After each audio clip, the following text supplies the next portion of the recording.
All right, we're underway. Waiting for this to get set up on YouTube. It's being redirected now. And we're going to get started here soon. Thank y'all for joining me on our second live conversation. I'm really excited about our guest today. And we're going to get right into it here.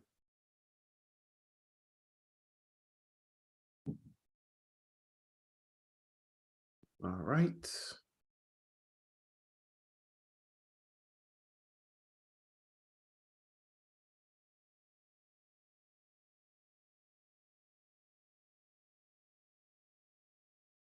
Dropping something in the chat. Welcome to the conversation. Please leave any questions that you may have.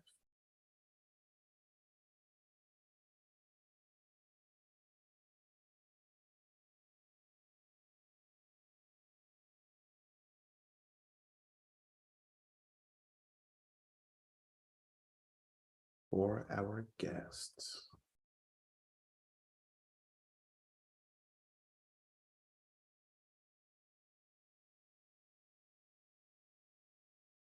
Acknowledge the accuracy within it. Okay. So I thought. All righty.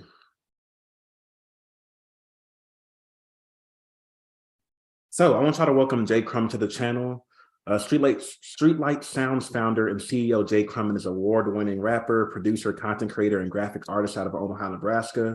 Originally hailing from Detroit, he's cleared over 1 million streams worldwide, and he's been featured on some of the biggest independent music blogs in the world, including Elevator, Rapzilla, CCM Magazine, and New Release Today.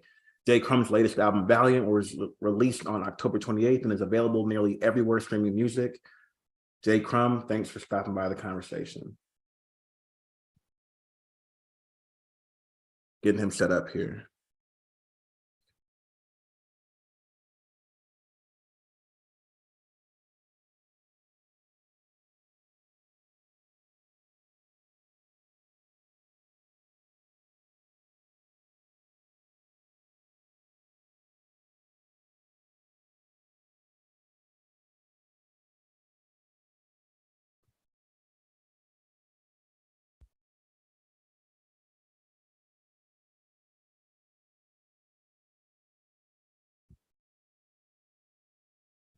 Jay Crum's getting connected here. Give us a second and we'll get started in a bit. I'm going to try to do a better job of timestamping in the comments. So like once the interview is live and once it's posted, I'll do a timestamp of the different things that we talked about in the comments. So if you don't know if you want to sit through a whole hour and a half interview, you can be sure to just go to the comments and I'll get that up for you all. Jay Crum, what's going on, bro? What's good? What's good, bro? You can hear me clearly? Yeah. Can you hear me? Yeah, I can hear you. So I did your intro. Let the people know who you are. For those who aren't already acquainted. And we're just gonna get right into it, man. How are you doing today? How are you feeling? I'm feeling good, man. I'm feeling good. I'm honored to be here, man. I'm really excited to talk with you. Likewise, man.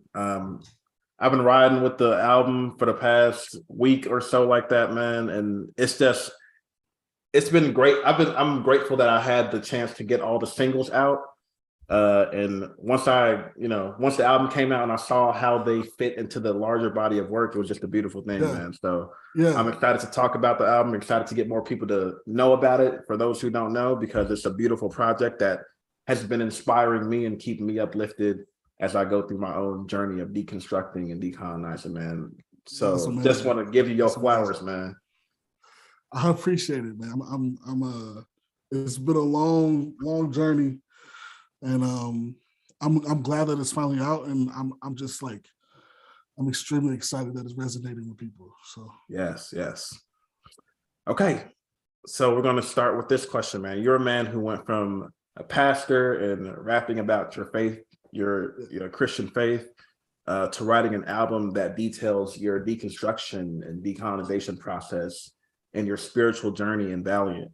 So can you share about your story and how you got from point A to point B where you are now? Yeah. So it probably started as far as like deconstruction, Yeah. like I went through several phases of deconstruction just through my life. Because I grew up apostolic. Oh wow, I know Yeah, that.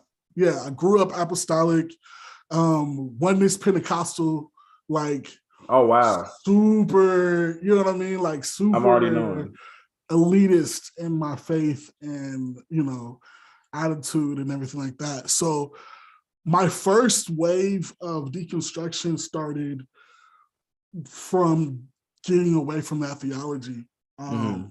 So when I was, because growing up with oneness Pentecostalism, basically, for the people who may not know, it's like you don't believe in the Trinity, and then you also like believe, because I was also apostolic, it was like you needed to be able to speak in tongues and you needed to be baptized in Jesus' name, or else they didn't even consider you to be saved for real. Yeah, yeah. So it was this whole thing of like, we had like the truth, and everybody else that like claimed to be Christian, like weren't really, like didn't really have the truth. You know what I mean? It was heavy. It was heavy.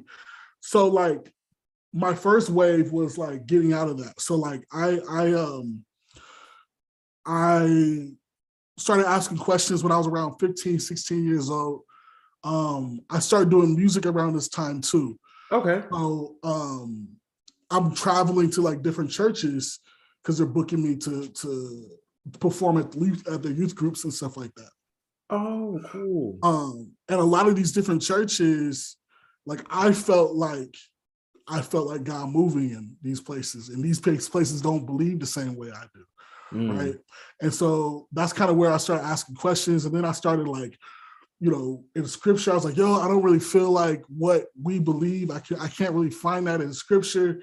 And so like, I was like vilified for like asking questions, right? My family was like, yo, it's like, you gotta chill out. You're too smart for your own good. And, my pastor was like, you shouldn't be questioning God and everything like that. Like, we've been teaching you right and all that.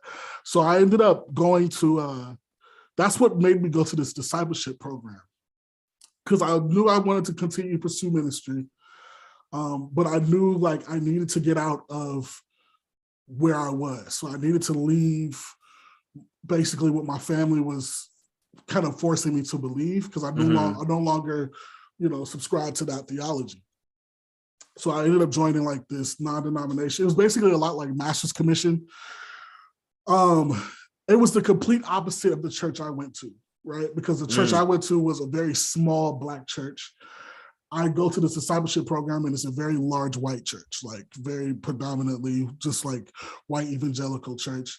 And basically what they were saying is like, hey, it's like a Bible college, but we also put you to work in ministry. When you finish this program, we'll plug you into a ministry, whatever it is that you see, whatever it is you wanted to, right?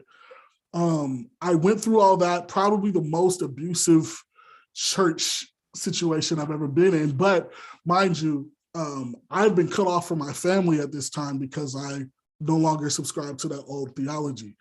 So like they feel like I'm in this, because I'm in this new church, like I'm like, it's only if you come from a oneness Pentecostal church will they ever think you backslid for going to Bible college. Like that's the only, like I think you backslid for like pursuing ministry formally, right? It's crazy. Just for going to a different church or going to a different setting, because they're not real Christians. You go up apostolic Pentecostal, that's the only right. Absolutely. But even going to this place, it was toxic, man. Super abusive, a lot of spiritual abuse, a lot of racism, a lot of just really off the wall, off the chain shit happening while I was here. I wanted to go there for youth ministry. They were using me for music. So I was writing their worship albums. I was writing, I was like headlining the tours. They were booking people, they were booking shows off of the strength of my brand and stuff like that. So it was like, I got taken advantage of really badly. I didn't see a dime from anything that we did. Wow. And so, and then when the program ends, the pastors, the church splits. So like, it's not even, I don't even get what I went there for, right? I'm trying to just go through the different phases. So then I'm like, at this point, I'm kind of like fed up with church, right? So this was kind of like, or at least at church, the church that I had seen. At this point, I'm like, I'm missing my family. I'm not really going to church. I meet my wife. We're not married or anything yet, but she's like, hey, the person that I'm with, I want them to be going to church. I'm like, that makes sense. We Christians, we should be going to church. It makes sense. She goes to an apostolic church. Oh. And so I really like her. I love her. And I'm like, I want a future. I want all this. And so we end up going back to my old church, the church I grew up in, because like I wanted my family back. I wanted to do the married thing and have a family. She didn't have any of her parents left, so it was just this thing of like I wanted to like create that unit for her and for us, really. And so I went there. I was a youth pastor there for like 3 years. Until I couldn't take it anymore, really. What basically happened was my music started to take off. I got invited to Atlanta, so a record label wanted to talk to me and look at me for signing, and then also to like help write songs for their artists. And so when I told them about that, they were like, yo, this is a distraction. God wants you to be the youth pastor. Like, you shouldn't be pursuing anything else. I was doing shows at like bars and stuff at this time, and they're like, you're not supposed, why are you performing at like bars? And what does light have to do with dark? All that stuff, right? Can't be lukewarm. Yeah. And I was like, at that, when that happened, I was like, I'm out. I can't, I don't want to do this anymore. I wanted to plant a church, but I wanted to plant a church that was like void of the toxicity, or I felt would be void of toxicity and all the things that I had seen. I wanted to be the anti that, right? Yes. I wanted to be a church that was about prioritizing mental health. That was about teaching financial literacy. That was about make sure that there's resources and we partnered with like psychiatrists in the area so that we can help get them cheap to free mental health care, free health care. We were trying to do everything we could to like make sure that this was like about the community, not about anything else really. We were going to get ready to launch. This was around late 2019 where we're like planning and get ready to launch. 2020, we got our leadership together. We're meeting, every week, just kind of instilling virtues and basically our tenets and everything like that, everything that we, with the people that are on our team. We're getting ready to launch. March hits, and which also brings us to pandemic. And and so the whole country shuts down. Ain't nobody meeting, right? And so for me, I wanted to, I never wanted to go digital, and the reason why I never wanted to go digital was I wanted our church to be about our community. At this point, I had done music for a long time, so I was pretty popular, and I had seen what suburban churches do to inner city churches when they get involved. Where they talk over, there's a lot of like control and a lot of like, hey, this is how we do it. Let me teach you poor Black people how to do this thing. You know what I mean? Yeah. And I didn't want any parts of it. So I was like, yo, I just want this to be very like about us, because I just didn't want, I think there was like a church planning, what do you call them? Like the people who will like fund your church. I don't I even think know. it was like Acts 29 or something like that. But basically, like, there are these like church planting things, and they'll give you money, but then they'll also have like give you a board, and they'll give you all these people to kind of like oversee your stuff to make sure you're doing it the way they want you to. Mm-hmm. I declined the money. I was like, I don't want y'all, like, y'all don't live here, y'all don't understand my neighborhood, y'all don't understand. So I was like, we can do this ourselves. I don't need y'all. Like, it's okay. Mm-hmm. So that's how much I was like, I just want this to be about us, right? Yes. And you don't want any like influences, yeah. You don't want any people coming in and trying to like tell you how to, how to minister to your own community that you're absolutely, a part of. absolutely. Yeah. And so for me, it was this thing of like, now the country shut down, that's fine. My whole thing was like, all right, well, we'll just wait. I didn't know how serious it was. So I was like, well, we'll just wait till it opens back up and then we'll launch, Mm-hmm. We get into like April, like, oh, this ain't coming. Nah, yeah. This might not come back like at all. Like, this might never come back.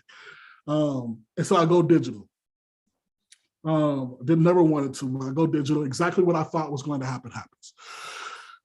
People find out that I'm pastoring. They're like, oh, wow, that's dope. They're watching the videos.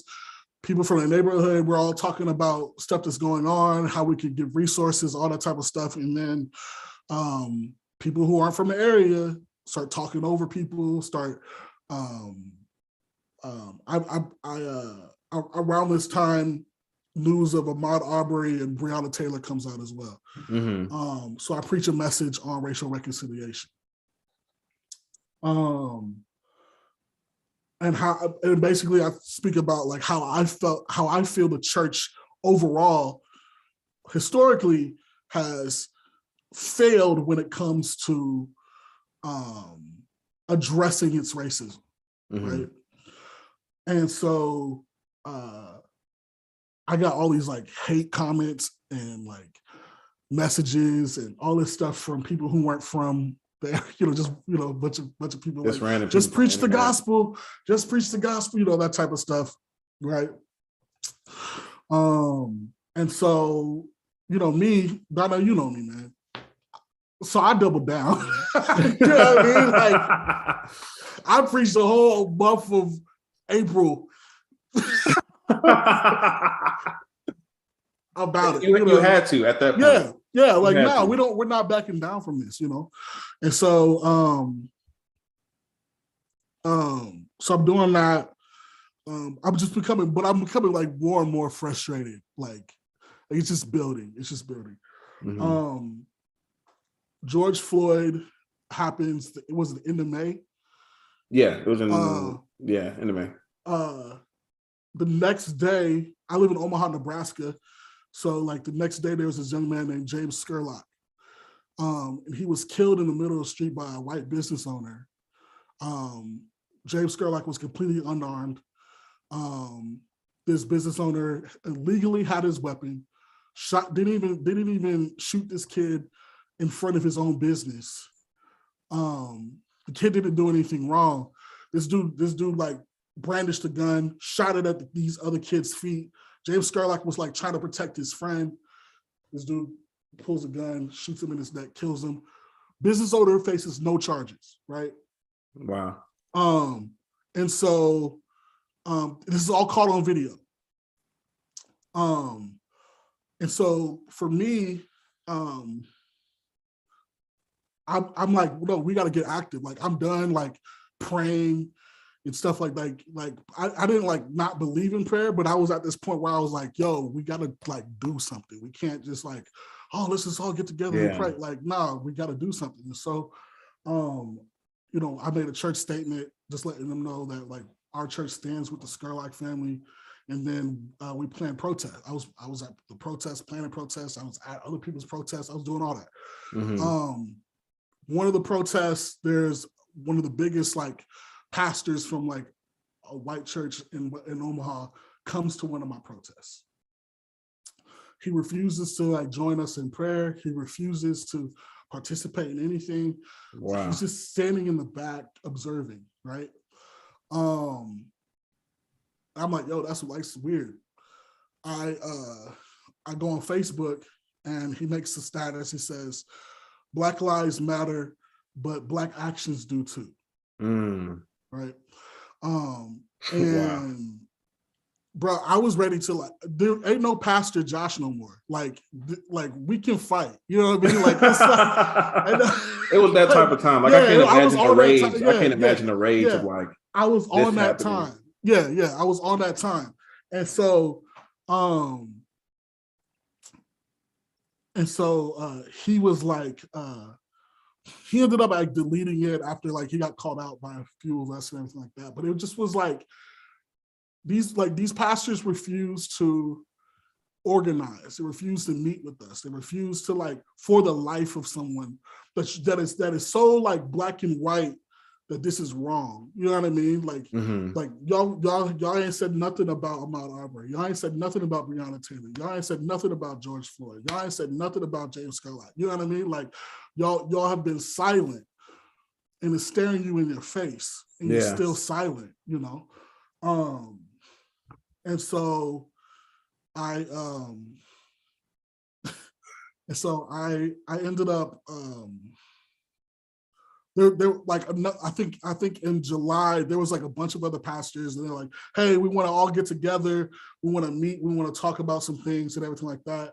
And my gut told me I shouldn't go, but I went anyway, right? So I go and they're all talking about how like they want to organize and protest so that they can get their church doors open. Because they're saying because people need us, people need the gospel, people need, you know, people need to meet, people need, you know, people like we can't forsake the gathering, right? So what is protesting organizing in what sense? Like protesting masks, protesting the lockdown, like what? Yeah, protesting the lockdown. Basically want to get the government to like open the doors up for the wow. Yeah. Now y'all willing to organize around that. Exactly. So this, yes, you get it. So my thing was like, y'all are able to organize and want to protest and all this stuff because you want to get your doors open. Because let's be honest, you guys aren't able to afford your lavish lifestyle that your church has afforded you at this. You know, like let's be honest. Everybody at home. I know at least 3 of y'all who got a whole compound. Like let's not play around. Yeah. So I'm like fed up, right? I end up leaving. I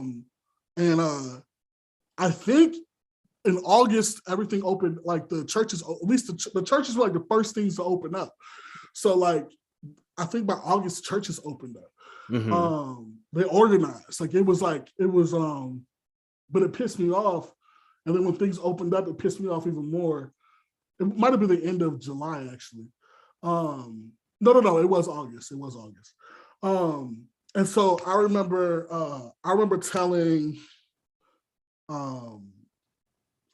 like asking myself the question, because I had seen so much at church at this point, where I'm like, yo, like, where did we go wrong? Like, how did this happen? Where did this go wrong? And I'm like, now I'm looking back. Now I'm like trying to figure out, okay, when did the church like fuck up? When did this happen? And I'm like, yo, at least when it comes to any type of Christianity that my people would have been exposed to, it was corrupt from its inception, right? It was corrupt from its inception. So the more I look back, the more I was like, oh, fuck, like. And so I sat with that, bro. And this is during the pandemic. This is after everything. This is like, I'm heavy in it fall 2020. I'm heavy. And so I'm searching, bro. I have a friend of mine around this time also who becomes a complete flat out atheist, right? And like he was like an asshole about it too. Like he wasn't like I just don't believe. Very kind, like, I just don't believe. He's like, no. He was like, oh, you stupid ass Christians. Like, dude just was like, just this anger, right? He was just like so mad. And so he's like attacking people and stuff. Like, dude was like calling people like, oh, your testimony's fake. Like, just like being like wild, bro. And so I was like, listen, for me, I'm like, because he was a friend of mine, he hadn't like come at me like that, but like because he was a friend of mine, I knew that conversation was going to happen. And so I was like, okay, I should also probably try to strengthen my faith. I should probably like understand why I believe what I believe, right? Because, you know, I think that's important to understand why you believe what you believe, especially now that I'm going to be confronted on it, right? Yeah. And so I'm driving deep into apologetics. I'm looking at debates. I'm doing everything to like arm myself. Yeah. And wow. the more apologetics that I read, the more debates that I watched, the more I became unsure. Yeah. Oh wow. The more I leaned into scripture and what the text was actually saying, and the more I was leaning into and reading things for what it actually is, and not trying to like make it fit a certain narrative. Yeah. The more I was like, yo, I've been lied to. I've been, you know, and not even like intentionally, but it was like you have this feeling of like, I've been lied to, like y'all been lying to me, you know, I'm angry. Your whole life, like yeah. And so like, but things just start like falling apart. 2021 was rough, bro. Like 2021 was rough. I started like this was kind of like, now I'm starting to put it into music. And so like for people who listen for all of 2021, you could kind of hear the questioning. Up until the point to where I think it's August and I dropped Clarity. I had Clarity in the tuck for about 4 months before I dropped it. Oh wow. Yeah, because I knew I was afraid of the firestorm it was going to cause. I was you knew. Yeah, I knew, but that's how I was feeling. You know what I mean? And it was just this thing of like, okay, like when this drops, like there's no like, at least like I was able to do a lot of this publicly, or I was able to do a lot of this privately. When this drops, you know, you're going public with at least, not necessarily that, hey, I'm agnostic now, but at least you're at, okay, there's a lot of things in scripture that I question, a lot of things in scripture that I'm at the point where I no longer believe that scripture is divine. Yeah. Right. Inerrant and yeah, flawed. I didn't think it was inerrant. I looked at it now as like a collection of stories that was written for a certain time, for a certain place, for a certain people, right? That it was more of a history, not even history, but more of like stories being told versus like this used to be the prescription. This used to be how the breathed word of God. Yeah, this is how I lived my life, you know. Yeah. And man, it was really, really hard on my marriage. The release of Clarity. Well, the whole year, but the release of Clarity. That was a big moment in the year. Yeah, it sped everything up. It just fast tracked everything. And like man, it was just because she at this time like leaned into like ministry heavy, super heavy around this time. So we're both going opposite directions, where she's like getting ordained and I'm like, I don't know what the reverse of that is, but so was this similar to what you did in terms of like how you leaned into the apologetics in order to undergird your faith? So she saw you questioning, and she was like, "Let me make sure I'm like, you know." Right. Let me. In her church, knew I was deconstructing. They saw what I was saying, and so they were like, "Oh, wait, hold on, like, yeah, you know, yeah, like we let's you know, make sure she don't backslide." Yeah, right, and so so it pulled us apart really bad, man. I remember we get to December. I remember the date, December 16th, 2021, and I had a show. I can't get through my set. Like the worst show I've done in a long time. I can't get through my set. I can't get my lyrics out. It's not, I didn't forget them. I couldn't say them. And I realized that it was because I no longer believed them. And so there was this guilt of like saying something that I didn't stand by anymore. Like I couldn't make myself do it. It's the hip hop in you. Like, yeah, bro. You have to keep it all the way real. Yeah, right. You have to keep it all the way real. Yeah, It's like I'm up here spewing this stuff that I don't even align with anymore. This is not even me. Like, and so and so I remember carrying my merch, and I'm walking to my car. I drop everything right in front of my car, and I just like almost fall to the ground crying, and my wife asked me what's going on, and I was like, I don't believe in God anymore. And like I said, I don't believe in God anymore, and I don't want to lose you over it. And she says to me, don't you worry about that right now. That was not what I needed to hear. That was not what I needed to hear right there. But yeah, bro, it was just like it was, and so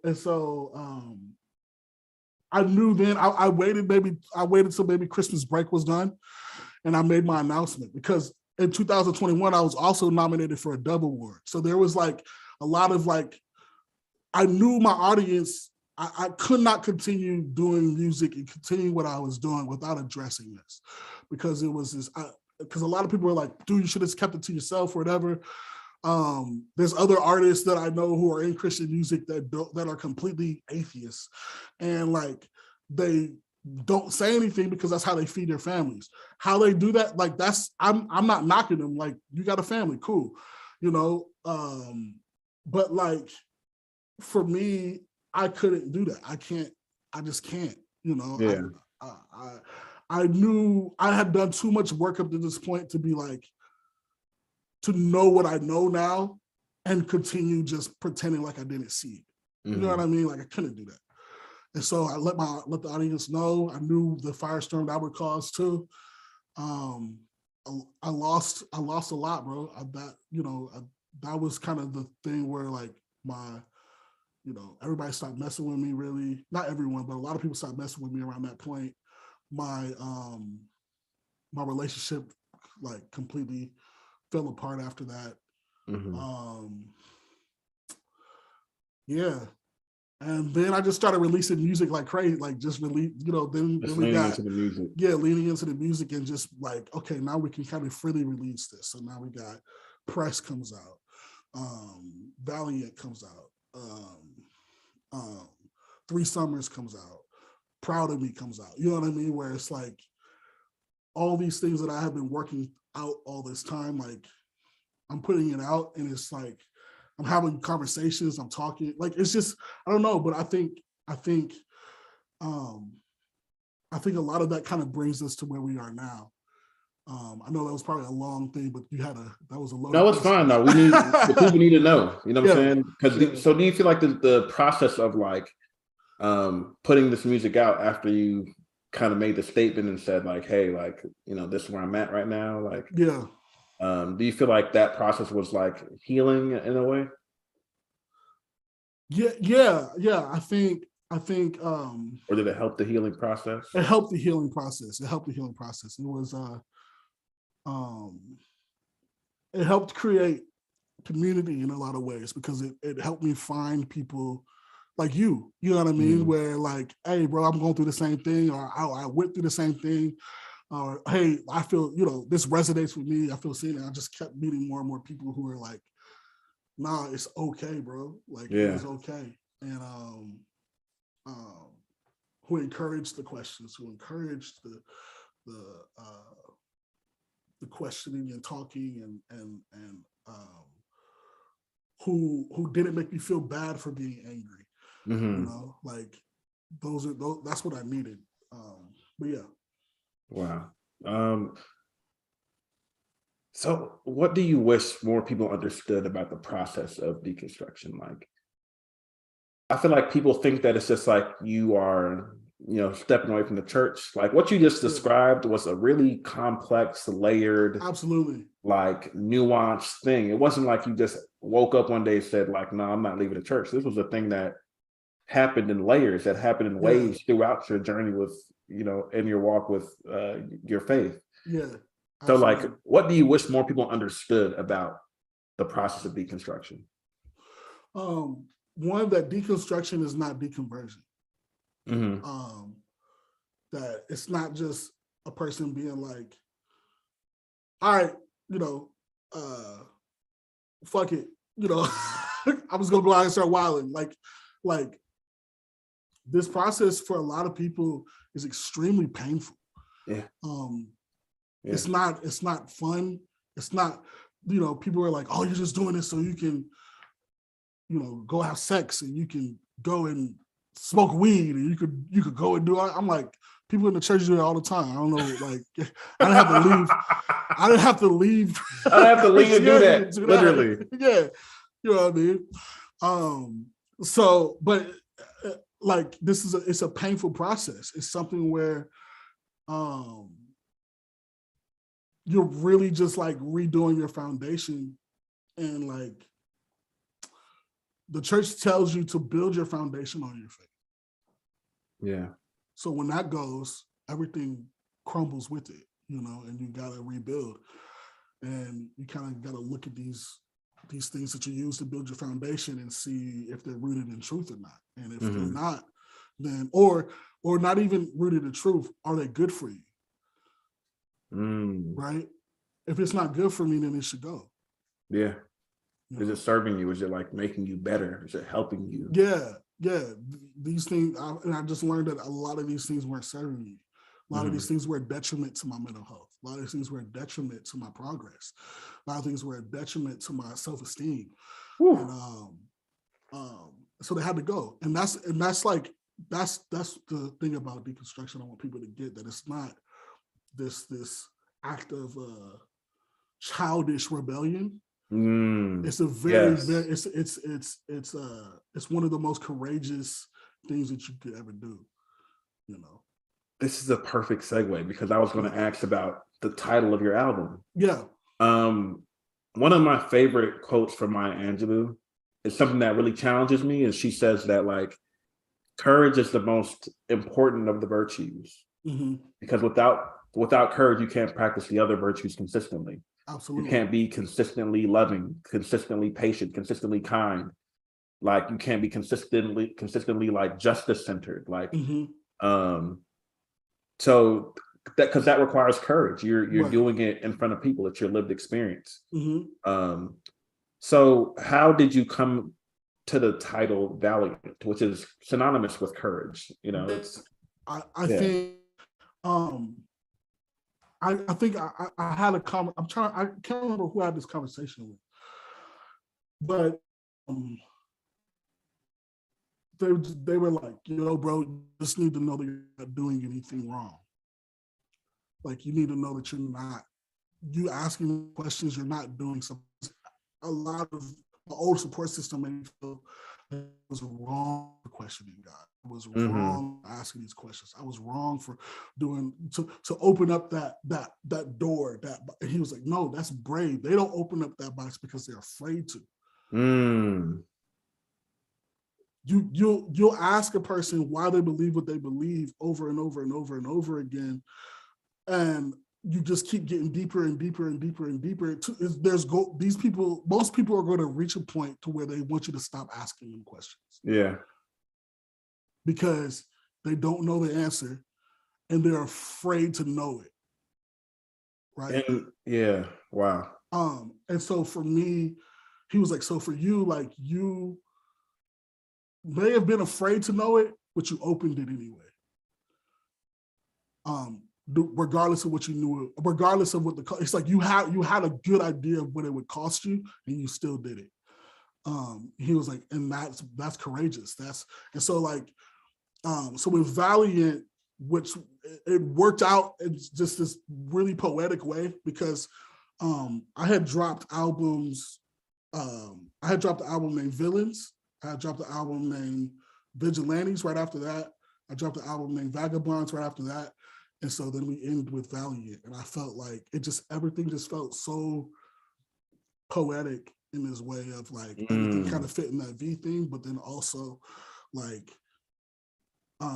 if you listen to those in succession, you can hear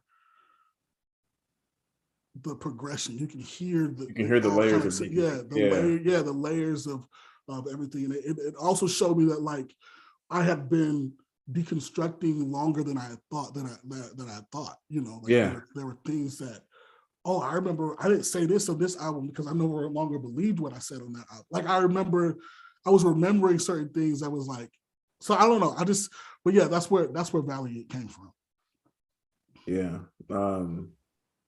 Super powerful. I love the conversation you had with your friend because that's so true. Like the reason why people are so like combative towards people who are deconstructing is because it's forcing them to challenge and really interrogate what they believe or double down on it, which most people do. Like if you're in a fundamental evangelical space, you're going to double down on what you're saying instead of like being open and being willing to be challenged, being willing to be open to new information.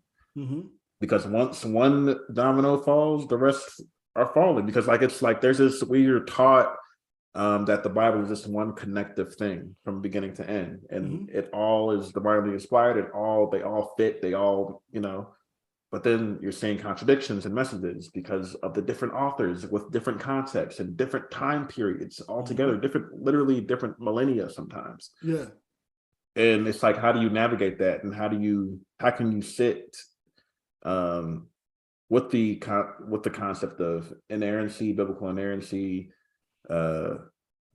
biblical uniformity, and the messaging with also having these questions being pushing back on those kind of foundations that you have. Right. So yeah, it's brave. It reminds me of the for some reason when you talked about that experience, you knew what it would cost you. It reminded me of the Thanos, you know, like what did it cost you? What did it cost you? Everything. Literally, like that's literally how it feels. Like this is your whole life. This is all you've ever known. Yeah. You know. Yep. So I love how like centered this album is. Like everything, every interlude, it's all like really falls right into the other. Yeah. The songs. So I'm curious what your artistic process was for like creating such a cohesive project. Do you come up with the songs? You come up with the ideas first, the beats first? Like, what's your process for that? I would love to say like I had it down to a science. Like I just, you know, first you do this, you do this. Honestly, bro, like I just was going through some shit, bro. I was like, yo, I need to write this song before I like lose my fucking mind. And like, so like that's where, you know, that's where clarity came from. You know what I mean? 40, that's where 48, I was mad at white folks. That's where 40 acres came from. You know what I mean? Like Valiant, that like this like understanding who I am and finally having pride in who I am and who in my history and everything like that. Like that's where that came from. Like it wasn't. I know that. I know like if I'm going through like a season and I just approach what I'm writing with just the raw feelings. And I approach it with like, yo, I'm gonna be transparent. I'm gonna be raw. Just gonna let whatever I'm feeling out. It's gonna come together. It's gonna work. Yeah. Why? Because it's me. It's the rawness. Yeah. It's not me. It's authentic. It's not me saying out like, hey, everybody, I'm writing an album about deconstruction. No, I deconstructed and I made music. Yeah, I deconstructed. I made music. So now you have a project about deconstruction. You know? And so that was kind of the process with this, you know. So 3 summers, you talk about you've been going through this for 3 summers, right? And that directly points back to the pandemic, which is like seems to be like a central moment in our culture and our time where everyone had to literally sit home and sit with everything and sit with what was happening, what was unfolding around, you know, social injustice, around economic, healthcare injustice, political injustice, all that stuff. They had to sit with it. Mm-hmm. They weren't being, constantly told what to think and what to, how to approach things. And they were just at home. Like everyone was at home. Yeah. So it seems like the pandemic was such a central part, because that's when I stopped going to church. Like Yeah. I was like on the fence and I knew that I had gotten to a point where I was like, I need to back out. So I started to back out of ministry right before the pandemic, stopped working with different ministries, stopped working with youth, and which was really difficult because it's the kids, man. It's like, especially when you know like what you're leaving them in. Yeah. It's like, it's like, man, I'm literally the voice of reason in here. It feels like, I'm the person that's actually going to be able to sit with, hey, like I'm struggling with my sexuality. I can sit with that. I can have that conversation. And I know that a lot of people weren't prepared to have those kinds of conversations, to really be there, come alongside the youth. So it was a challenge. Yeah. But the pandemic made me not go to church. And I was just like, I guess I'm not going to church no more. I guess I don't go no more, And when I stopped going, of course, that it just felt aligned, because I knew that's what I was being, that was what was coming to a head, really. Right. So I start feeling better. I start, having more, felt more at peace and all these different things. So how did the pandemic impact your decisions around ministry? Is that around when you stopped going? Yeah, well, the pandemic. So I tried to plant a church in a pandemic. Mm-hmm. In the heart of it. In the heart of a pandemic, I was trying to plant a church, a dummy, just I don't know how anyone tries to do that, but I tried. So trying to do that, I think, but by the time summer was done, I was done.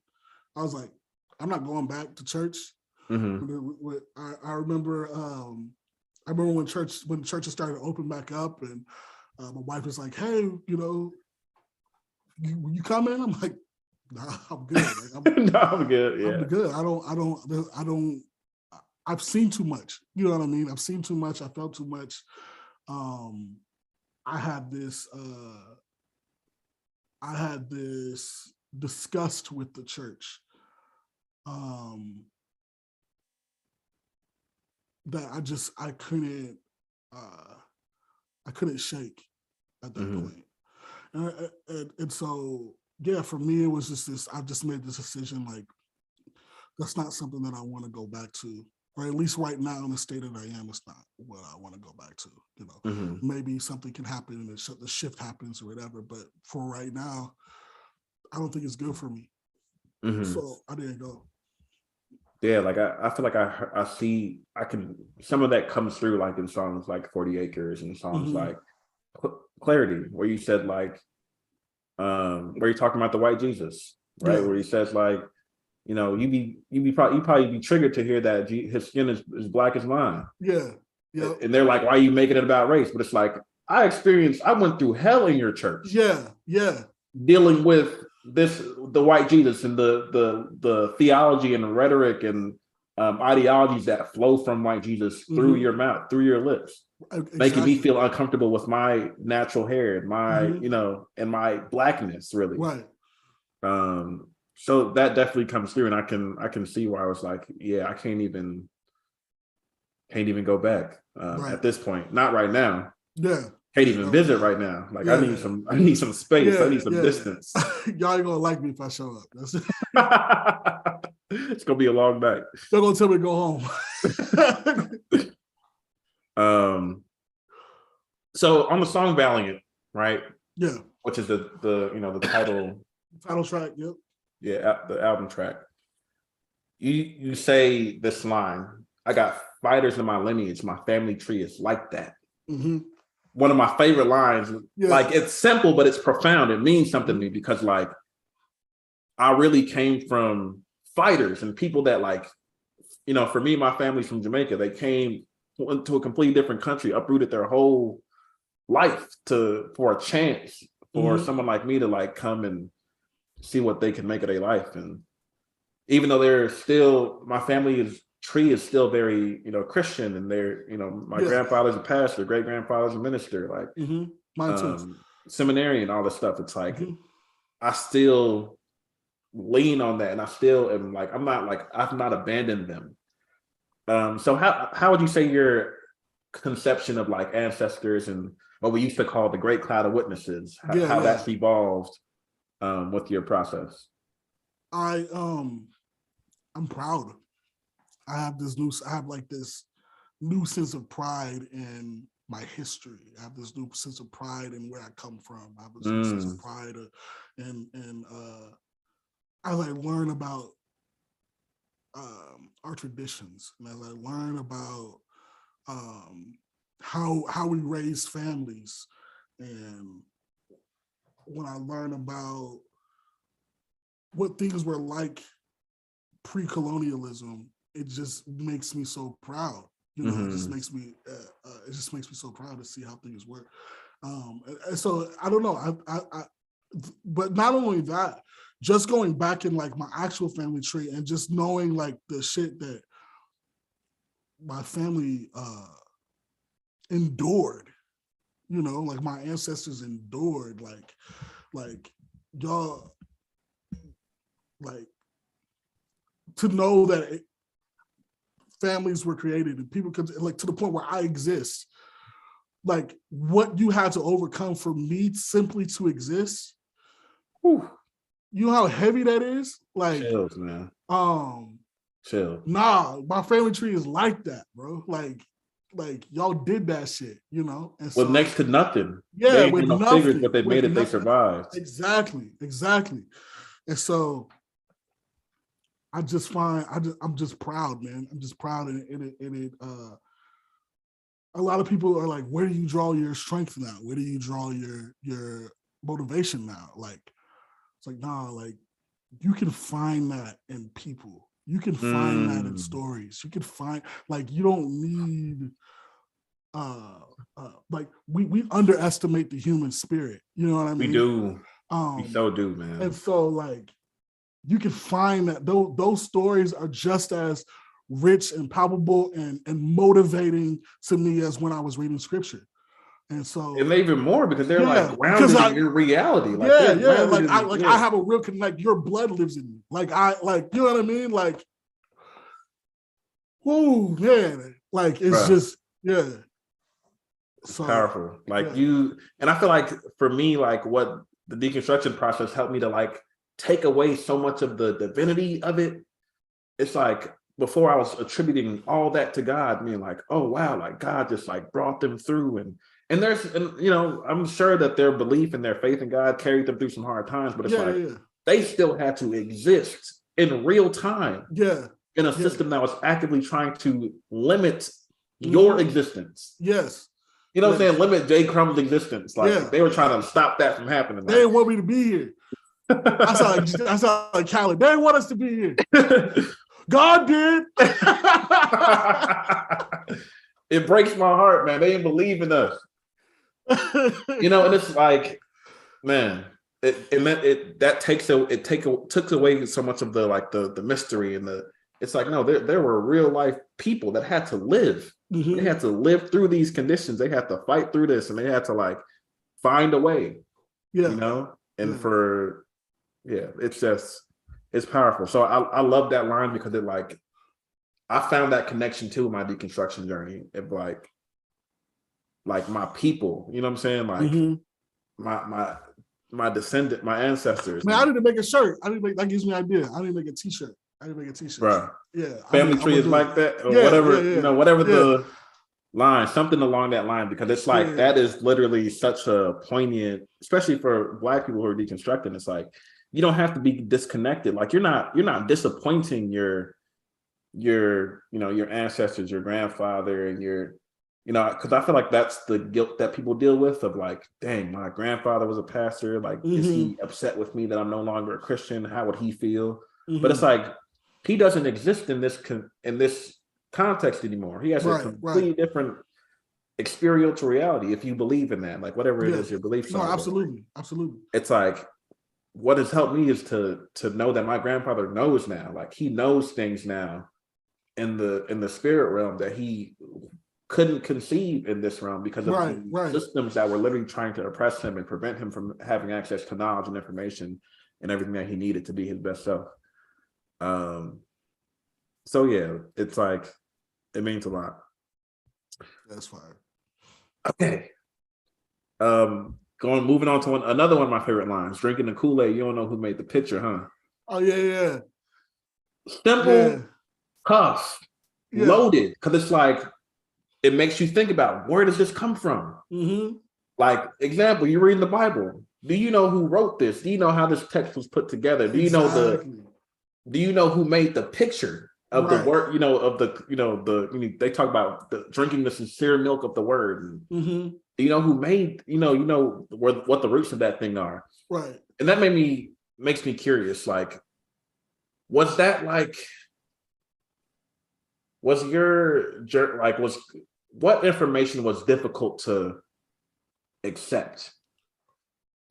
Ooh, Like, what was the hard thing to swallow? Like, dang, like, yeah, there was a few. I had a few instances of being like, oh, damn. There's a few things I was like, oh wow, good, cool, but like the hard things were Genesis, the creation story. mm-hmm. That was hard for me because when that fell apart, everything started unraveling, right? Because like, okay, well, if this whole that's where we get the concept of sin, bro. Like that is the seed that leads to all this shit. Yeah. So if like that's gone, right? Because when I was like, oh, there's two creation stories, I'm like, oh, there's two creation stories. So either one of them is true, the other one isn't, or none of it's true, right? Yeah. Either way, so fucked up. You know what I mean? Like it's something. And so like for me, it was like when that becomes allegorical, right? Then everything else kind of was like, okay, then how much is this stuff, like how much weight can I put into these things, right? So coming to that was tough. The concept of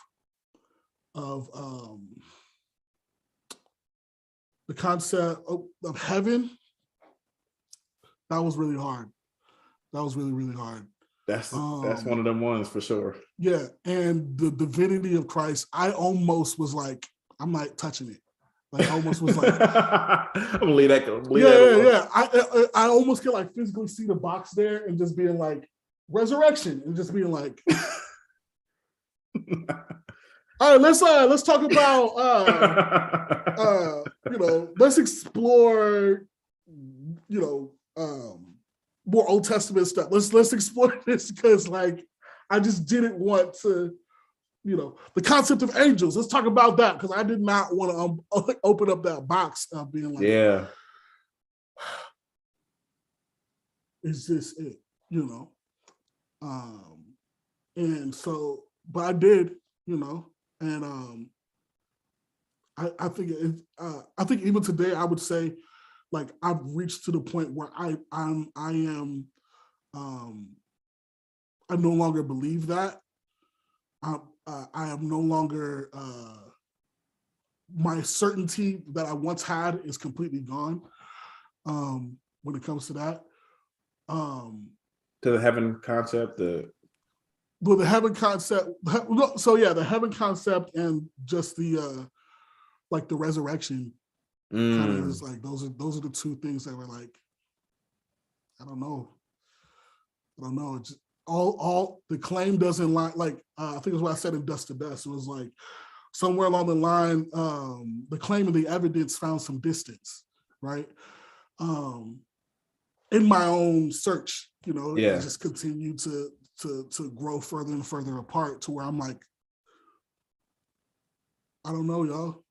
Mm-hmm. And it's not enough for me to complete, you know what I mean? Like I'm like, yo, for something so uncertain, like a lot people been ready to kill over, or not been ready, people kill over, People, have. you know what I mean? By the People, thousands. yeah, like families destroyed, marriages destroyed, business, just so many things like completely ruined over this thing. And I'm just like, I was like, I cannot find any evidence, or at least no strong enough evidence to like do that. Mm-hmm. It was hard, man. It was really hard. I remember when I came to the first major thing I think I deconstructed was homosexuality. Mm-hmm. And there was this overwhelming guilt I felt, because I always thought I was one of those cool Christians who was like, yeah, I got like gay friends, and we hang out, like we're cool, like I love them, and they know I love them even though I'm a Christian. But there was still like, the deeper and deeper you dug, you still believe that's a sin though. Yeah. You know what I mean? At the root, like it's at still the root, you hope and you pray that like something happens and they change their ways, and you just let Jesus be Jesus, right? That was the whole thing. But you still in the back of your head, you're like,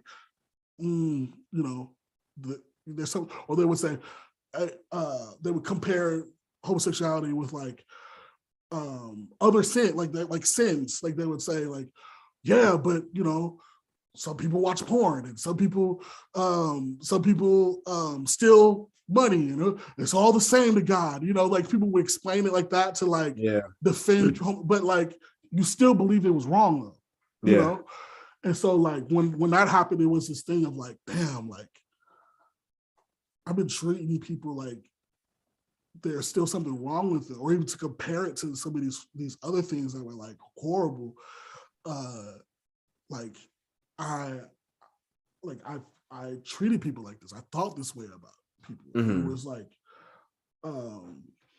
for something like that, to know that I've been wrong about, but then to know that there's so many people today still hold on to that, even though like I remember like talking to a bunch of Christians and showing them like, yo, this is what the text is actually saying. Like this is like, yo, this is what, and like this is wrong.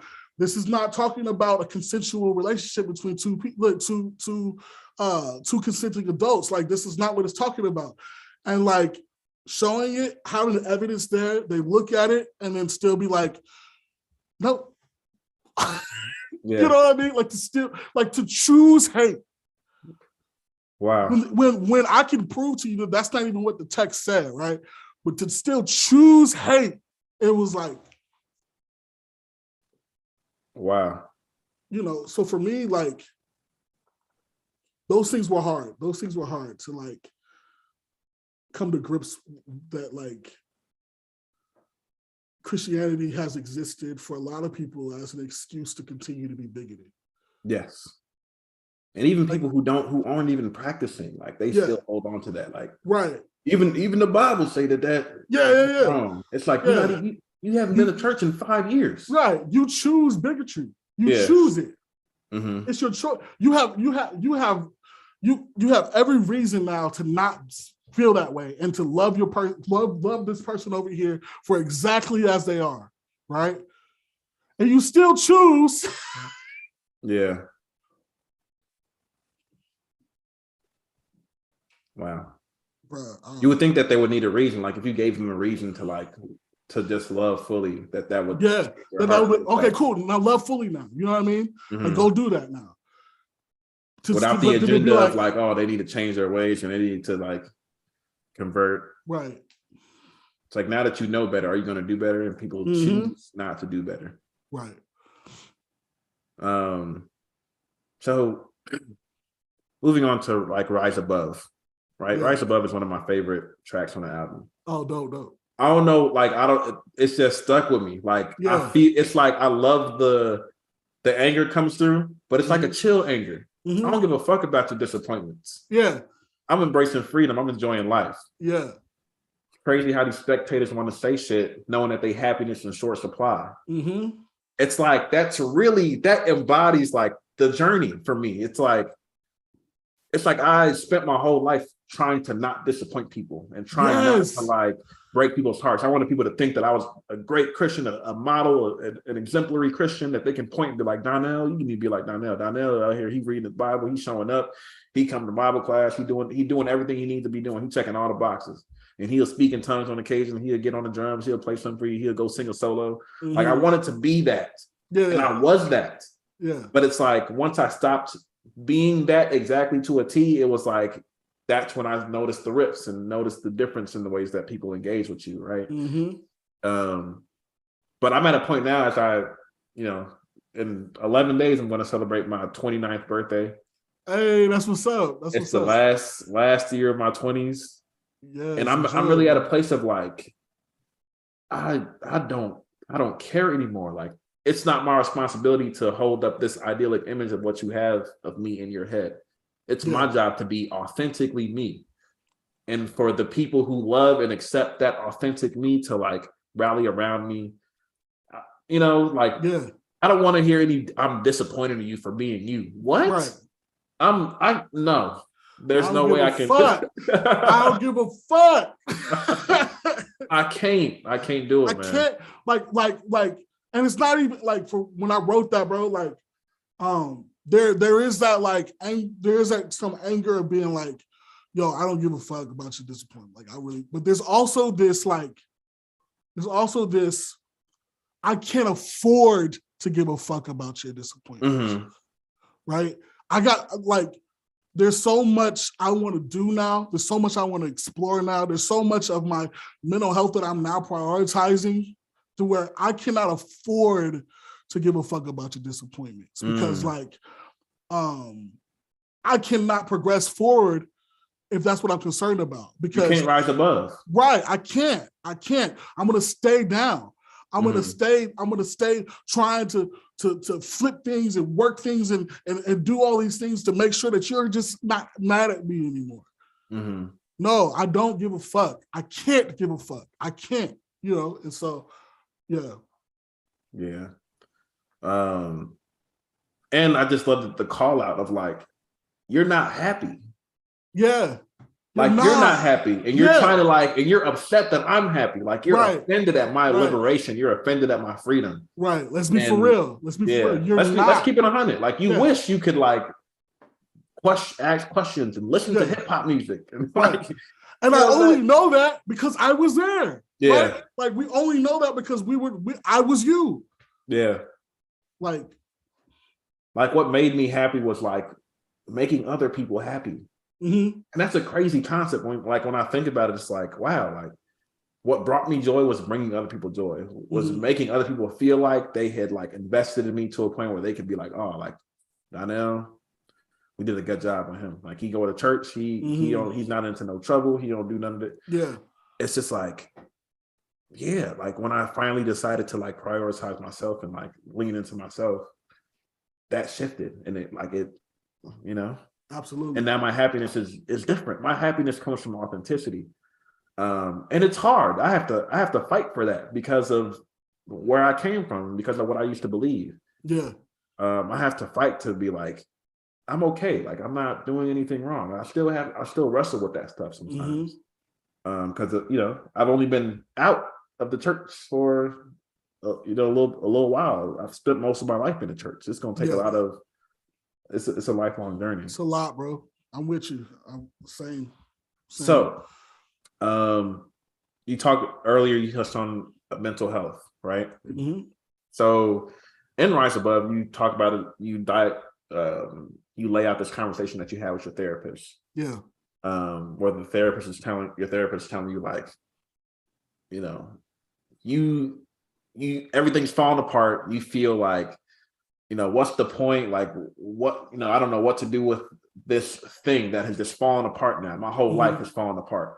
Yeah. And she's like, I see an opportunity for you to build something that's authentic, that is grounded, that can't be shaken. that was just a powerful conversation, because like therapy, like I started to go to therapy like the year before I officially, started my deconstruction process. I was still in seminary and still, so I started therapy. I think it's been 2 or 3 years. I think 3 years now. Okay.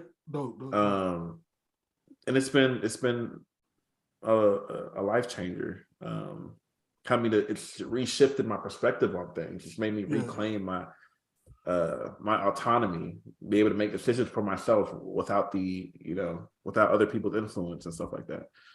So what has therapy meant for you, and how has it been helpful to you in your process? So I started therapy right around the time I announced I was agnostic. So which was like a perfect time to start, because I don't know where I'd be if I went through that time without therapy. Oh man, that would have been a wreck. But yeah, so I got a therapist around that time, and it was so needed, because I needed someone that I could talk to that could not be disappointed in me. Wow. Where you can just say the thing and not have to worry about like, how are they going to feel? Or is my words landing the right way? You can just say the thing. Like, I pay you to like let me say it and not judge me for it, right? Like I needed that, and so it gave me the opportunity to say the thing. It gave me the opportunity to navigate so much in that time. And so when I was sitting there and I was telling her like, yo, my life is falling apart. Everything is unraveled. I don't have anything left here. In that thing you're talking about, I compared it to a tapestry, and a tapestry just unraveling and falling apart, and all that's left is ripped fabric and string, right? And so when I told her about, it just feels like everything's just a mess, it's in shambles, I everything's broken, and she was like, that was a literal thing she said, was, I see this as an opportunity to build, your life is your own. You can build whatever you want. Yeah. She was like, I want you to find, she said, I want you to give me 5 things that are important to you, 5 things that you want to make as like the root, like the tenets of your life. Like this is what you stand on. And so it was like, I don't know, man, that's where it started. And so where now which was the thing that's kind of crazy, is a lot of the things that I had learned in church, I kept. Like a lot of like loving people. I learned how to love in church. Yeah. That's real. I tell people that all the time. It's like, I learned. So like, I don't throw it all away and just being like, yo, fuck the church. I'm like, no, there's a lot of things in Black church that I learned that like, I learned how to love. I learned how to serve, sometimes in unhealthy ways, but learning the balance, learn how to do that. I learned that. So like, but having the freedom to like, be like, I don't like that. I'm not taking that. Yeah. You know what I mean? Like, it's like simple, but it's like, that's the whole point. Like, like I don't want to give my money to the church. I don't feel like doing that. Like, you don't got to guilt me to give you 10% of my check. Like, no. You know what I mean? And then what? Right. But I'm a sinner. I'm trash. I'm not. I'm unworthy. Like, you heard it all before. Yeah, I'm not taking it. I don't want it. And so having the freedom of being like, that doesn't serve me. Sorry, that doesn't serve me. That's huge. I don't take on things that don't serve me anymore. Yeah. Powerful. I love that reconstruction comes through so clearly in your project. Obviously in Rise Above, you talk about it. You talk about it in press. It's been process of peeling back all the layers, investigating my faith, finding the places where I waver, restructuring my foundation. Like you talk about this rebuilding process, and it comes through clearly in Rise Above. It comes through clearly in Press, and Other Side. Like there's something beautiful on the other side of this. This is difficult, but this is the work. Right. And there's no escaping the work. Like this is, you know what I'm saying? Says like there's love exists on the other side. So like I think that reconstruction isn't talked about enough. And I feel like people don't see that as a part of the process all the time. I feel like people talk about deconstruction like, oh, you're deconstructing until you no longer believe in God anymore. You're deconstructing until like you have nothing left. And it's like, no, like you're not throwing everything away. That's not the process. The work is like peeling back. It's not like a disposal. It's like, let me see, this is good. Okay, this is not good. Okay, this can stay. It's like that's the work of reconstruction. It's a part of the whole process. So like I guess what advice do you have for people in their rebuilding phase? Like for someone who is deconstructing, they're starting to ask questions, and they don't know where to go from here. Like, I think the thing that's most important, this will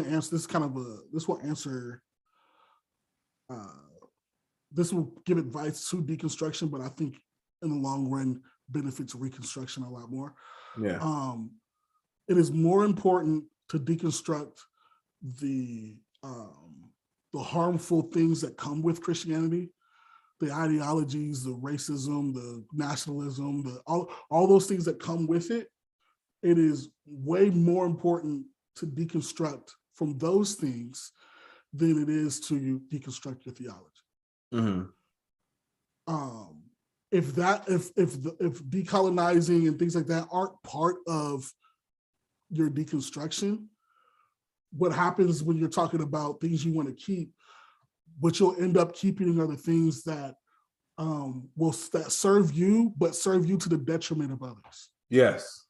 So you'll still keep, if you're white, or if you're a white cishet male, you'll still keep the misogyny, you'll still keep patriarchy, you'll still keep white supremacy, you'll still keep all the things that still serve you, you'll still keep those. We see people all over the app who are like, yeah, I'm deconstructing and everything like that, but like you're still the most misogynist, homophobic, racist person that exists. You just don't believe in God now. You know what I mean? Like, so like when you're deconstructing, for me, it was, I needed to examine myself for misogyny. I needed to remove a lot of the toxic masculinity. I needed to remove those things in order to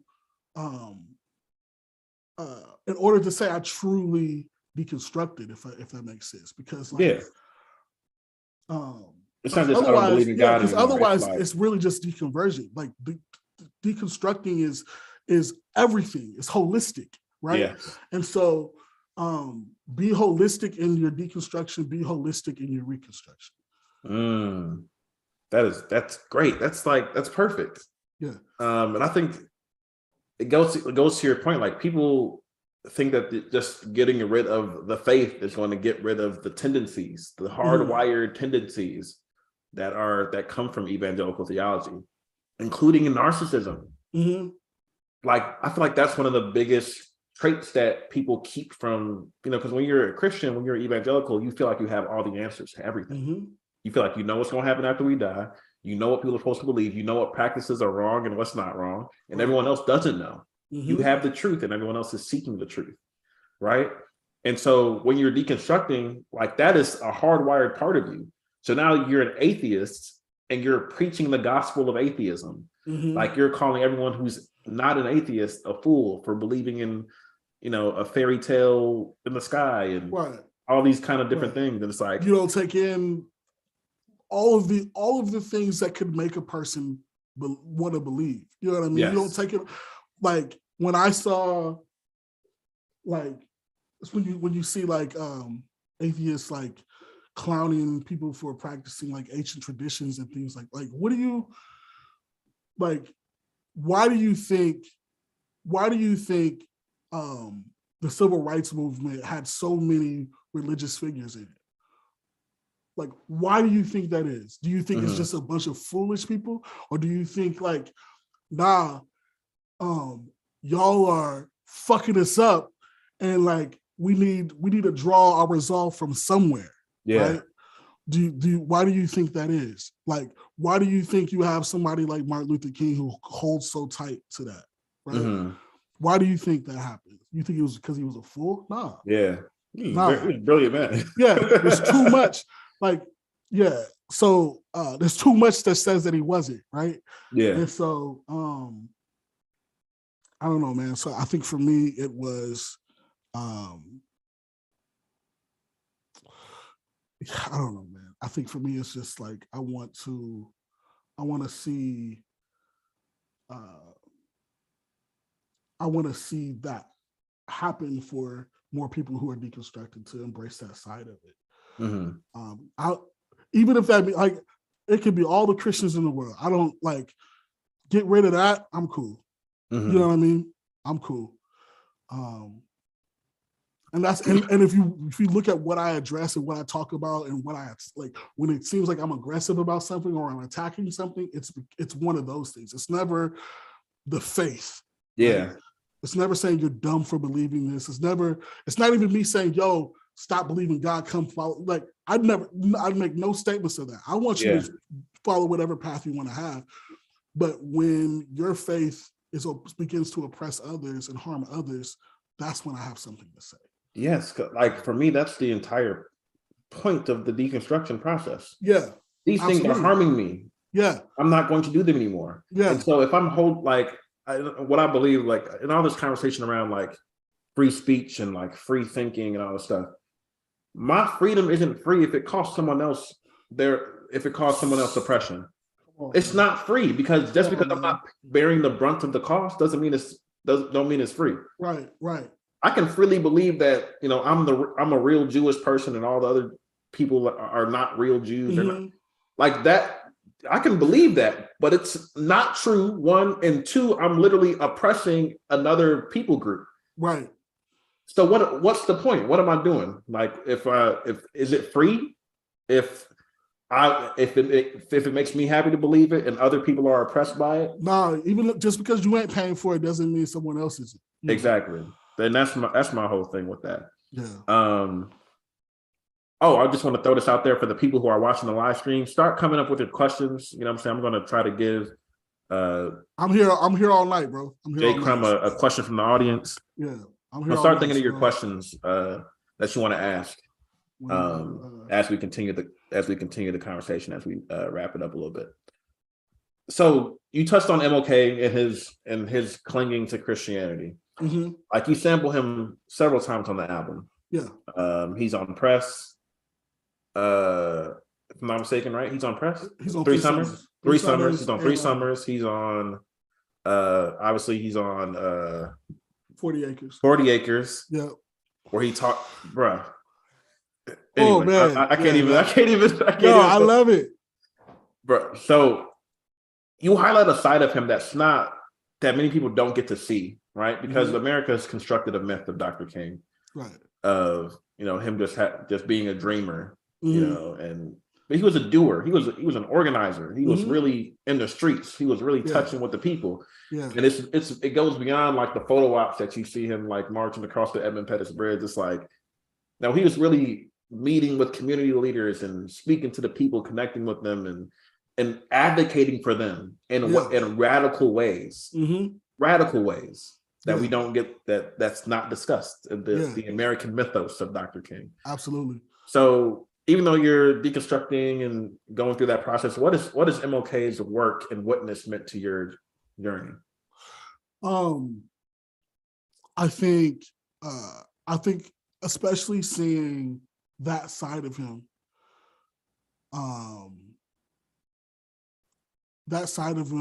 encouraged me, right? Of being like, to hear him say, you know, the next time we march on Washington, you know, we coming to get our check. You know what I mean? Like that, to hear Dr. King, the same guy that's like, you know, that they hope, you know, they hope they walk hand in hand, you know, like to hear that, we hear that. That's the one that everyone wants to highlight and everything like that. But to know the same man is like, no, we're going to Washington, we're going to get our check. Hey, run us our check, man. Yeah, run us our check. We know what y'all been doing with these farms. We know y'all had the money, you gave it to the slave owners instead of the slave. We know what you did, right? We coming to get our check, right? To hear him say that, it's like for me, it got rid of the yo, just preach the gospel, or it got rid of the yo, just stick to, in my deconstruction, just stick to deconstructing theology, right? Like it was like, nah, King, even though he clinged to this, he challenged everything. Mm-hmm. You know, he was a menace. Yeah. like he was. Like they were like, we gotta, somebody walking around preaching peace isn't somebody who you say he's gotta go. Get him out of here. No, because no. When we look at what he was really talking about, when we look at what he was really advocating for, when you look at that, no, that's why they had to get him out of here. It's just crazy that people think that like he was preaching peace. That this notion that he was just a peace preacher. Yeah. Right. He was antithetical to Malcolm X's work. Mm-mm. When they were coming to more together ideologically towards the end of their lives, as they learned and as they grew. Mm-hmm. Dr. King said he made a mistake about integration. Yeah. In his last interview, he said, "I fear I've integrated my people into a burning house." Mm-hmm. You know, so there's an awareness that's happening, and that was his last interview, obviously before his, you know, assassination. So like, I think that the way that people hold on to that, it's like you think that he was just preaching peace, and that's what got him killed. Like. Mm-hmm. That don't make sense. Like logically, it don't make sense. No, it doesn't. Right. Right. So yeah, for me, I wanted to display that. I wanted to show that righteous anger. I wanted to show what righteous anger, I wanted to show what righteous anger should look like too. Mm-hmm. I wanted to show what anger for people who are pursuing emotional intelligence is supposed to look like. Mm-hmm. It should motivate to move to change, right? It should motivate. It should cause mobilization as far as doing what you can to change the situation in a positive way, in a healthy way, right? And so yeah, I think he was a great compliment to, like, using those was perfect. I feel it was perfect for what we were talking about. Oh, it was perfect, man. Yeah. It was perfect. It's like you can hear the buildup. He said they did this. Not only that, they gave them colleges to teach them how to farm. Not only that, they like backed them up with economic, you know, systemic support. They literally hunkered down and like not only gave them money. It wasn't that they gave them money and just like, do what you want with it. It's like they gave them money and land and taught them how to make money from the land. Right. They knew that instruction is important. You can't just give people money. Right. And like Dr. King also talked about that in his last interview with how with emancipation, and like it's like we were freed, but free to what? It was freedom to the winds and to the rain and to the air, you know, and like he's describing like that's what we were free to. And so people ended up having to go back because they had nowhere else to go. Yeah. And they knew that. They knew that was going to be a thing. Like, that's why they was like, okay, y'all free. How you going to eat? What's next? Where you going to live? Right.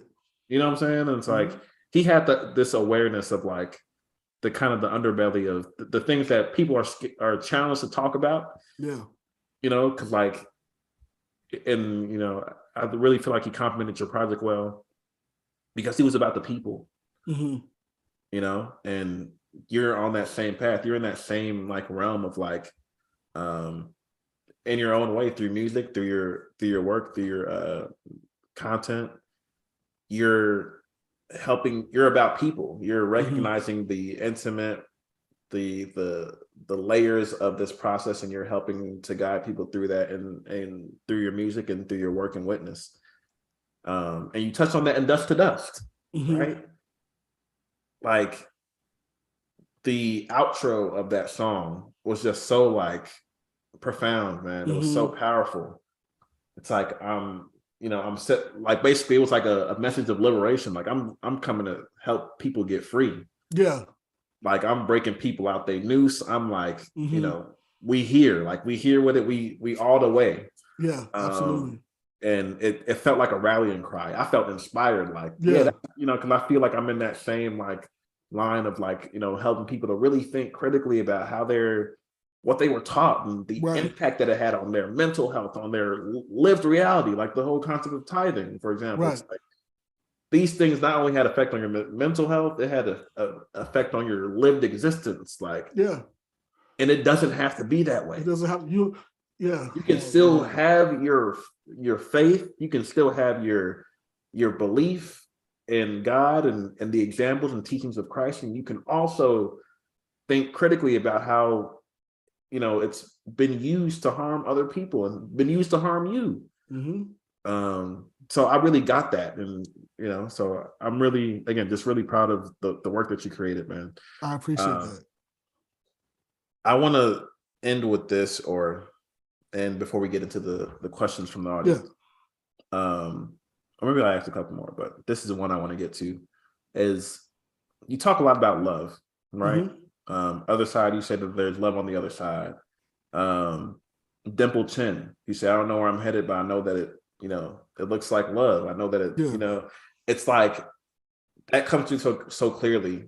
Is that how much love meant to you? And it's very clear that that's something that you're keeping. That you're holding on to, is this teachings around love and things like that. What does love mean to you these days? What does it look like to you these days? Love is everything now. Love is what gets me out of bed. Love is what makes me continue to write. Love is what makes me keep making content. Love is everything. Love is me choosing myself. Love is me pouring into myself. Love is everything, and it's made me choosing to love, like making that. It just keeps me filled, bro. Like it keeps me like to lead with love and everything. To just make that the choice.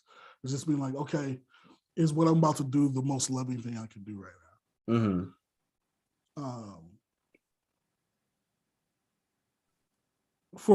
And considering all parties, even myself now, because before I didn't include myself in that.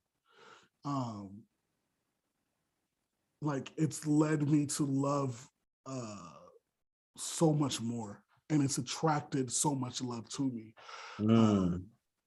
Like real love. It's not this thing where I just have like, a ton of people who are like, yo, I love you, bro. Let's hang, let's do all that.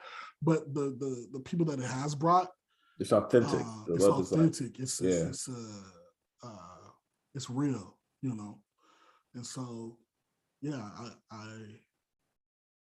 I want to, that's one of the things that came through, I think, in the project. It wasn't, I don't know if it was even intentional. I think it was just because that's just you, just me.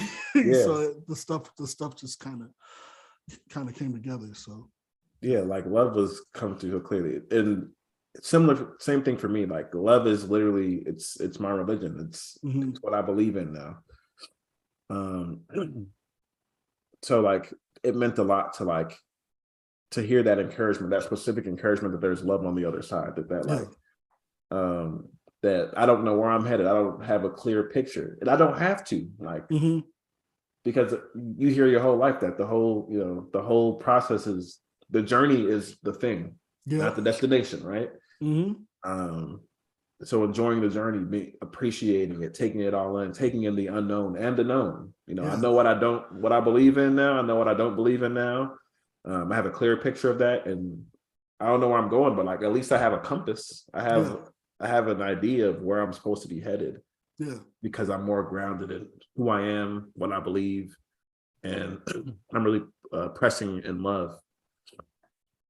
Yeah. So it's just go ahead. Yeah, no, it's just freedom. It's this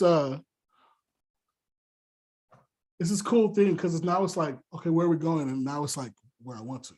You know, like going where I choose to go. Where it feels right. Yeah, I'm not like praying and like hoping I can hear some voice that tells me what to do. You know what I mean? It's like, nah, what do I want to do? Like, what does my gut tell me? You know what I mean? What do I automatically lean towards? Because we were told that whatever we automatically lean towards is always going to be the wrong thing, right? It's carnal. Your heart is deceitfully wicked. Who can trust it, right? You're born in sin. Yeah, you're born in sin. You do not. You were born in iniquity. You just born bad. It makes you docile, bro. It's like anything that you feel is like the right choice, you're taught to question it. You're taught to not trust it. You're taught to not trust your intuition. You're taught to go and look what that book says, you know? And so, nah, bro, I don't have that. I don't have that. What should I do? I can't remember the last time I was like, man, what life move should I do next? I can't remember the last time I've thought that since like deconstruction, because it's like, my life's my own. It's totally whatever I want, you know? Yeah. That's so real. Like I didn't think about that. That like you're kind of conditioned to like, what's the next move in the game? Like, how do I continue like, you know, being a super Christian? I want to like become like this super mega, like have a really successful church. Give me guidance. Give me guidance. Yeah. So dust to dust. This is gonna be the last question. And I feel like we could talk all night. Yeah. But dust to dust is a reflective song. It makes you think about what you want. I feel like it's a song about legacy in a way. It's a song about like, you know, if it's really dust to dust, like, because I think you're deconstructing in that song ideas of like, or wrestling with ideas that you've had about the afterlife. Spent your whole life thinking that you had another one coming. Yeah. Right. And now that you don't know, you say that multiple times in the song. I don't know. Yeah. You know? Yeah. You are kind of left to deal with, if it's dust to dust, if I like, you know, came from dust, and if I'm going back to dust and that's it, you know, how do I live in a way that's fulfilling, that is authentic? So the question I have for you is like, what do you want? What do you hope that your legacy will be? When your descendants, whoever will come after you, distant cousins, you know, whatever the descendants will be, what do you want your legacy to be? What do you want to leave behind? Yeah, I think for me, and I don't even necessarily need to feel like I need to be credited for it, but I just want, like, I want my kids, I want my kids' kids, I want generations after to feel free to explore everything, to feel safe enough to explore everything, to feel safe enough to ask questions, to feel safe enough to look an authority figure in the face and say, hey, I believe differently, and not be afraid. Yeah. To create their own code, to create their own methodology, their own ideologies, to create all of those things, and pick things that help them serve, help that pick things that serve them, but also help them love themselves and help love others.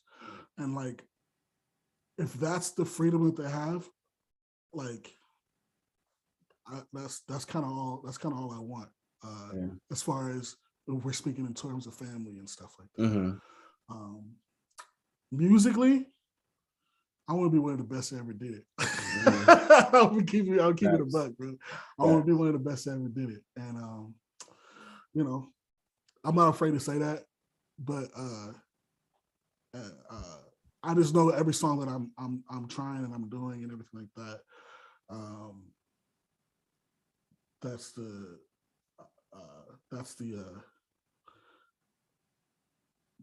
that's always in the back of my head too, of just being like, all right, I just want to I want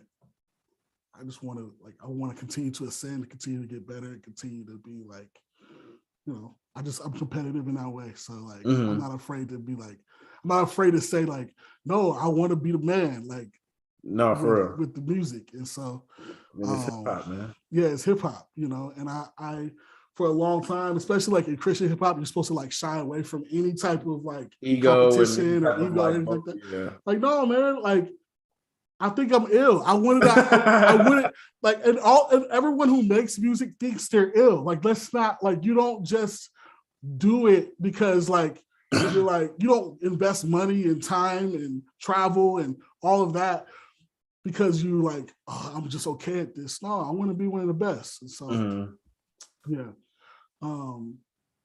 But I also want to continue I want to give people hope. I want to give people I want, when people hear my music, I want them to feel seen, and yeah, so that's beautiful, man.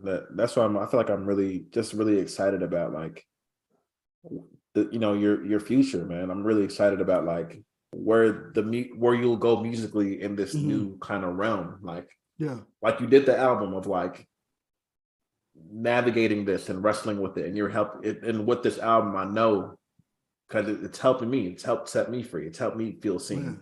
Like I remember when Clarity went viral. I remember I was like, oh man, and then like and it was just such a power. It was so timely. It was so like poignant. It was so like real, and I was in seminary, so to hear like you bring like a scholar on there to talk about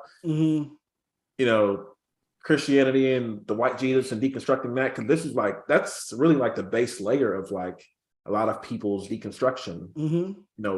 What is the God that you're praying to, and are you praying to? Why does every other culture have that, a God that reflects them, but we don't? Right.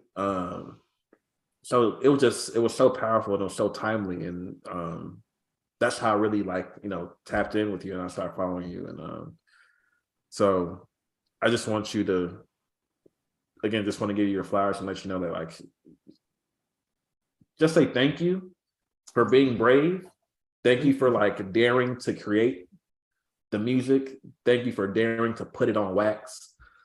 And this is a project that I think people are going to be listening to, because this is a movement that's happening. It's not. I know the journey is really isolating because of what we're dealing with individually, and it's like you're really dealing with your family, and like you're kind of disconnected from friendships and families that you really spent your whole life cultivating, and then when you deconstruct, like a lot of that falls apart. So it's like it feels very isolating, but like none of us are alone. Like it's happening on a national scale, and it's not a bad thing. I think people are, again, the church is going to push the narrative that this is like a scary thing, that this is proof, sign of the times, the world is going to wax worse and worse. And it's like they kind of have this built-in theology that helps them to kind of escape doing the work of really dealing with the oppression that the church perpetuates. So I just want to say again, thank you for your bravery, thank you for your courage, thank you for your commitment to the work and to the people. And I'm going to see if there's been any questions. All right, cool.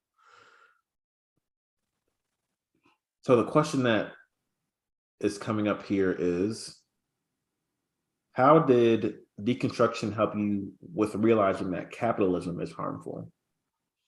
Interesting. Ooh. How did deconstruction help you with realizing the harms of capitalism, or the dangers of capitalism? If it doesn't apply, like, we can, Yeah, no, I think um I think I'm way more I guess what, socialist now Mm-hmm. than I was before deconstruction. I think it's I think it's one of those things that especially us as a people, it's just like it's destroyed. Like, and it keeps us bound, it keeps us Yeah. trapped, it keeps us you know, it's so weird, bro. Like, you'll have people like Kanye, right? He'll make stuff like Black Skinheads, right? Mm-hmm. Which is like the most anti like capitalist, like, you'll call it out, right? But like, you've been one of the biggest contributors to capitalism in America. Yeah. Like, It's crazy. you're a billionaire because of you made that song and we ate it up. I just don't I don't know, man. I don't know. But it's changed a lot. It's changed a lot for me. It's made me feel less guilty about asking for help. It's made me feel more. It's helped me become more giving when I see other people needing help or wanting help or whatever. Because and as I decolonize, just realizing that like we had it right. Mm-hmm. Like, we had it right, bro. Like, the village mindset, we had that shit right. Like, Yeah. And like, we were never meant, I'm trying to say this right. I don't believe we were ever meant as a people to ever, like, that's not designed for us. Mm-hmm. Right? It's not designed for us. And the more we continue to try to fit in that world, the longer we're going to remain in the situations that we're in. Mm-hmm. So I hope that answers the question. But Yeah, I feel like deconstruction just like I viewed everything through the lens of the church. So it's like um the reason why I got into doing like social commentary and stuff like that is because like I was finally able to see things for what they were, for the first time, without like trying to attach mystery. And it's like, no, there are real systems. There are reasons why things happen. There are like, things set up in place, ideologies that we're all kind of holding on to and kind of conditioned to believe in America. And a lot of that is tied into Christianity. Christianity is kind of like the vehicle through which a lot of this kind of stuff happens. So it just made me feel free to talk about everything. It's like, oh, this is when I was in the church, I used to, X, Y, do this and believe this and just kind of dismiss these certain conversations. But it's like, now I'm kind of faced with it. It's like, now what? So yeah, capitalism is definitely one of those things that I identified more with socialism, abolition, even than I do with capitalism. I'm actually having Dr. Nicole Truesdale on next week. Oh, that's what's up. The abolitionist scholar. We're gonna talk about it. We're gonna talk about up.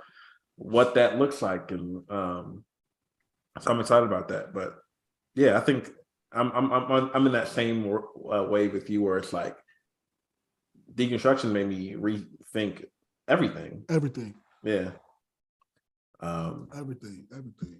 So before we wrap, do you have anything for me? Anything you want to run by me or anything? Yeah, no, bro. I just wanted to tell you thank you, bro. I'm gonna tell you thank you. Like you, like, meeting you, connecting with you, watching your content, learning from you, has been instrumental in my deconstruction. Wow. It's been instrumental and me feeling the freedom to say, the freedom to move, the freedom to know that there's another person out there, you know, doing it and not afraid to speak up. And I Wow. just, yeah. So you played a huge role in my deconstruction, and really just me feeling supported and feeling like, yo, I'm not alone in this, you know. Wow. That means a lot, man. And you do that for a lot of people, more than you know. Like I was talking to somebody in Omaha. We were like, she like wanted to meet for dinner. So we were talking, and she we're talking about deconstruction, and she brought you up, you know, and Wow. somebody, this is my first time meeting them, you know what I mean? But like to talk about this. So I'm just saying, like, you're like, oh, that's the homie. Like, yeah. We talk. That's what, you know what I mean? Like, so like, but just know, like, your reach is further than you know it, and like, you really, like, you mean a lot to a lot of people, and so please keep doing what you're doing. wow. Yeah, It's crazy. Like I feel like we're having all these conversations around like algorithms now. Like I'm seeing like Black content creators in droves making content around like, yo, they're literally suppressing our content. Like they're suppressing our stuff. Like, and it's not just us. It's not just individual people. It's like, this is like entire, you know, people in the same kind of wavelength of like, you know, helping people to rethink systems, and it's happening intentionally. And now everyone's speaking up about it. And I feel like sometimes in that, I definitely get discouraged when I go on and like, you know, something that I worked on and wrote a script for and edited and did, you come back and it's just like, it's no one watched it. No one, you know, it's like, it's not getting pushed to all your followers. And in that, I feel like it can get lost on us, like the impact that we're having on people, like individual people. Yeah.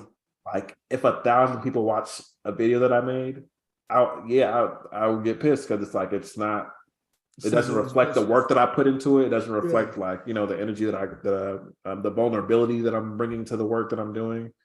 But it's also like 1,000 individual people, like a conversation right here with you, where you're sharing with me like how much my work has meant to you, and I've shared with you at the beginning like how much your music has helped me to feel seen, and like how I listen to it and how I meditate to it, like in a real way. Like you're a part of my process. You've been a part of my journey since the viral video of Clarity, and just following along with your story and journey. So I just hope that we can both gain from this, that like we just have to keep doing the work and keep showing up.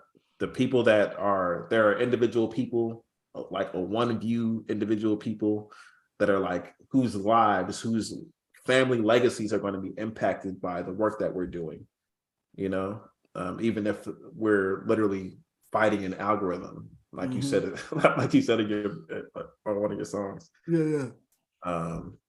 So I want you to be encouraged, man, like, and to keep pushing the boundaries, keep being creative, you know, keep doing the work. It's helping. I'm telling you. Absolutely, bro. And I needed to hear this too, because like sometimes like I, you know, be like, oh no, man, bro. no. Yeah, please keep going, bro. Please keep going. Yeah. So I will if you will. Yeah, absolutely. We in the packs, man. Absolutely. All right. So I'm sure we'll connect again. We'll be on, you know, maybe we can do a live on TikTok. Yeah, bro. Same We gotta do conversations, that. but yeah, man. I appreciate you. Hope you have a great night. Yeah, you too, brother. And I'll see you on the interwebs. All right, brother. All right. Love and light, man. All right. Bye.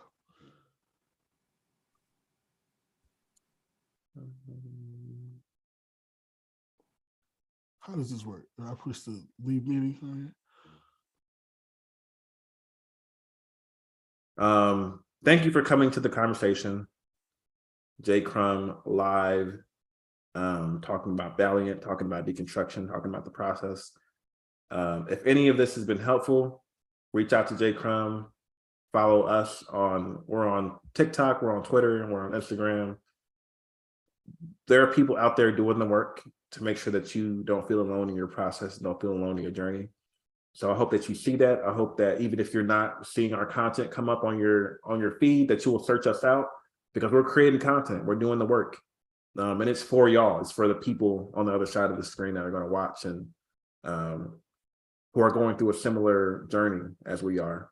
So thank y'all for coming. Thank y'all for asking the questions.